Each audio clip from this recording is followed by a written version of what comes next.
Let's take a quick look at transforming objects inside of Blender. The first thing we'll need to do is select the object we wish to transform, of course by clicking on it. We can zoom in here to give ourselves a better look. And before we begin moving this around, let's take a look at the widget in the lower left hand corner here. This is a small representation of the direction our axes are facing in. We have the x-axis in red, the y in green, and the z in blue. Now you might be asking yourselves, why do they terminate in one specific direction even though they run infinitely in both directions? The reason for this is twofold. It's to show us the positive directions in which our axes are running, and also to help us gain orientation should we find ourselves in an unusual angle. We can see exactly which direction the axes are facing and reorient ourselves pretty quickly. Now, if we look at the bottom of the 3D view window, we'll see there's a number of buttons that are dedicated to helping us transform our objects. The first one is to control our manipulator. This will simply toggle it on and off, and you'll notice that all the controls for our transformations will disappear when we toggle it off. The hotkey for this is listed up here, and that's Control Space.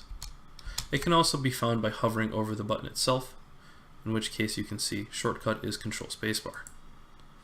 Now the first mode of transformation for our object here is called translation, and it's represented by this arrow button here. We can move our object in 3D space along any of the axes in any direction, and that's translation. To undo any movements that we've made, we can hit Control Z, which is pretty standard for most applications. I've listed that here. And we can also redo anything we've undone with Control Shift Z. Pretty useful. The next type of transformation is represented by this arc button here. It's called rotation. And we can see now that our manipulator tool has changed to show us the axes about which we can rotate our object. Let's undo that. The third form of transformation is called scaling. This allows us to squash and stretch our object about certain axes, and it allows us to change the dimensions to meet our needs. Again, let's undo this. The final button we have here allows us to change the orientation that we use to transform our object. By default, it's set to global, which uses world transformations. What this means is essentially the axes that are demonstrated for us here will always stay the same, which makes them pretty predictable. If, however, we switch this to local and rotate our object, and then try to switch back to transform, you can see that our axes no longer line up with the demonstration that we've been given in this widget or on the grid, because we've transformed it in a local axis. So to change it back to global, we simply switch to global, and now we have more predictable controls. However, our geometry is no longer lined up with what it originally was, so we need to be careful about the way in which we orient our objects. Likewise, we also have a normal orientation here, which in this case we won't see much different from the local axis, but this will become useful when we manipulate sub-object components. The next one we have is called gimbal, which we won't use. It deals primarily with rotation. And finally we have view, which, as we can see here, our manipulator is always oriented to the view of our camera. So again, all of these orientations can be very useful for specific cases, but in order to maintain a more predictable workflow, let's stick with global. Now, aside from these buttons down here, we do actually have other ways of manipulating our object, even if we close our manipulator tool. Come up here to the Tools panel, which is accessed with the T key in case that's missing for you. Again, the hotkeys are listed here. And we can click the Translate button. What we'll notice is our object will start to move based on our mouse and our screen. You might be asking yourself, how is this useful? Well, we can actually constrain our movement by certain axes. To do this, we can click down the middle mouse button, and we'll get a small white guide which allows us to snap to various axes. If we let go, we'll be constrained to that axis. Likewise, we can use the X, the Y, and the Z keys to constrain ourselves in those same axes. Lastly, we can exclude a specific axis. So for example, to pretend that we have a ground plane, if we hit Shift Z, which negates the Z axis, we can now move this object around as if it were sliding along a floor.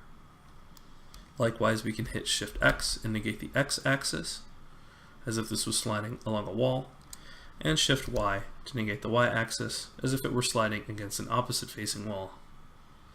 If we're not happy with any of the transformations that we've made here, we can simply hit the right mouse button, and it will reset our cube to before we hit this translate button. If we were happy with it, all we have to do is click the left mouse button. The same principles apply for rotation, X, Y, and Z, along with the middle mouse button, and negation, which is a little harder to see in rotation, and of course scaling.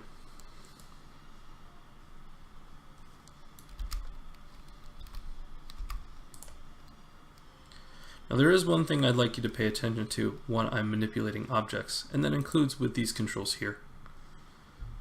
If I want to translate an object, you'll notice that there are numbers that appear in the lower left-hand corner. These numbers represent the directions in which we're moving the object. You can see the X, Y, and Z axes represented there, and the numbers in which they're moving in those axes. If I undo that with a right click and simply grab one of these handles, you can see now the numbers are simplified because we're only moving along one axis. The number to the left demonstrates the absolute position the cube is being moved into. So here we've moved almost -2 units in the negative direction on the Z axis.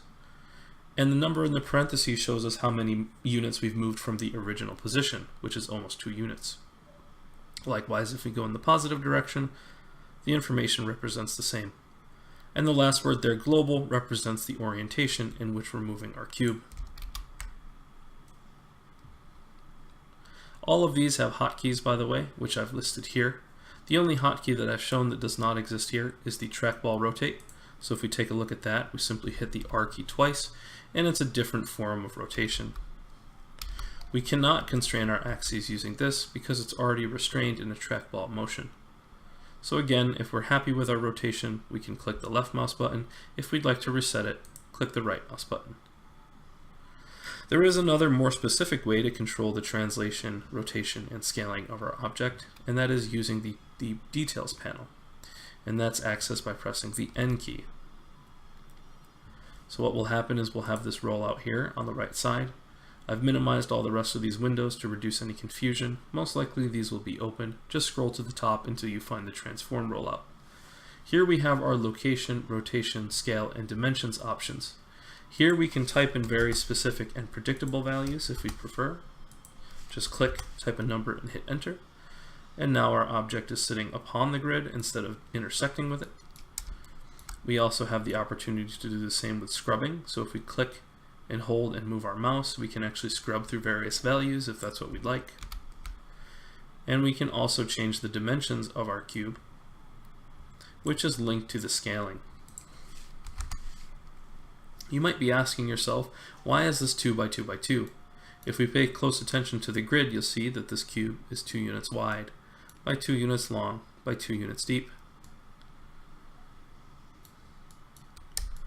Another control that's available to us using the Details panel are these lock buttons. You'll notice that as I hit them, I lose controls on our widget here. That helps to protect from accidentally moving your cube in directions that we no longer desire. Keep in mind, however, that if you try to scrub on an axis, even if it has the key shown as locked, that you will still move it, so be very careful. The last control we have here is about rotation. So we have an XYZ Euler function here. Leave it at default. This is more for gimbaling and animation. We're not actually going to be using this. If we are moving our cube in any direction, we can also hold down the Shift key to get more precise control over the direction that we're moving. The same happens for rotation, and the same for scale. And that's pretty much all we need to know about manipulating our objects in 3D.